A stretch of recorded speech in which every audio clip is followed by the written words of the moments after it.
So in this video, I will share with you on how you can share your funnel design to your audience, or kung gumagawa ka ng projects tapos System.io account mo yung ginamit mo sa pag-design, and then gusto mo siyang i-transfer or i-copy doon sa account ng client mo.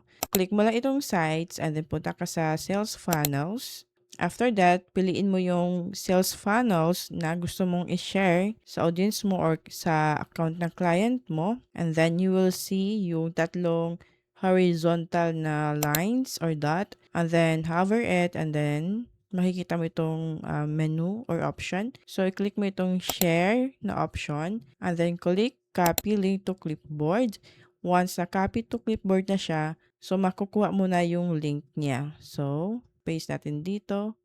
There you go. Ito po yung link na i-share mo sa yung mga clients or sa yung mga audience. And it will be automatically copied to their account without affecting your design in your System.io account.